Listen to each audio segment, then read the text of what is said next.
Mana pemerintah mengakui target ekonomi jangka menengah Indonesia sulit tercapai. Realisasi pertumbuhan ekonomi nasional stagnan di area 5%. Ya, namun jika ada intervensi kebijakan yang tepat, maka pertumbuhan ekonomi Indonesia akan bergerak sesuai prediksi. Dalam rapat kerja dengan Komisi 11 DPR RI, pemerintah mengakui target ekonomi jangka menengah Indonesia sulit tercapai.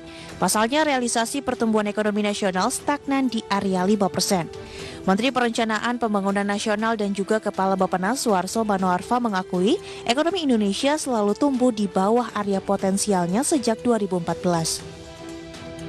Hal ini berpotensi kembali terjadi selama pandemi COVID-19 masih merebak di dalam negeri. Namun jika ada intervensi kebijakan yang tepat, maka pertumbuhan ekonomi Indonesia akan bergerak sesuai prediksi.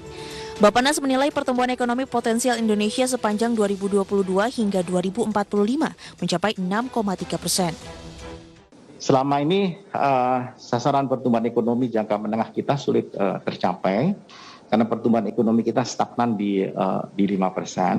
Dan kita lihat ini dari 5 tahun, setiap 5 tahun sejak krisis 98, kemudian RPJMN 2005-2009, 2010-2014, dan 2015 sampai 2019, relatifly kita bermain di angka 5%. Dan ini sejak tahun 2014 kita lihat bahwa pertumbuhan ekonomi kita senantiasa tumbuh di bawah potensialnya.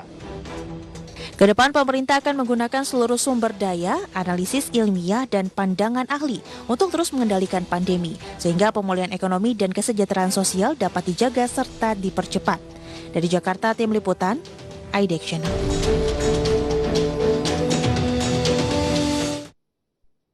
Ya Fajar, meskipun menurut pemerintah target pertumbuhan ekonomi di tahun 2022 ini sulit tercapai, tapi tentunya harus ada upaya lebih yang dilakukan oleh pemerintah. Sebenarnya kuncinya ini satu, Fajar, pengendalian COVID-19 yang tepat. Karena dari tahun 2020 hingga tahun ini kita tahu ekonomi menjadi terkontraksi karena adanya pandemi COVID-19 ya, yang akhirnya pemerintah ini mengambil beberapa kebijakan untuk membatasi kegiatan masyarakat yang akhirnya juga berpengaruh terhadap pertumbuhan ekonomi. Jadi mungkin dari sisi penanganan COVID-19-nya ini benar-benar kunci nomor satu sih menurut saya, Fajar. Ketika sudah tertangani dengan baik, maka nanti akan ada embel-embel dampak positif lainnya lah gitu. Mulai dari mungkin industri kita bisa bergerak lagi, kemudian ekonomi kita bisa pulih lagi, dan lain sebagainya. Ya, itu kenapa akhirnya indikator-indikator utama selalu diperhatikan dari waktu ke waktu ya, Mangi dan juga pemirsa. Jika kita lihat PMI selalu diungkapkan bahwa ini membaik.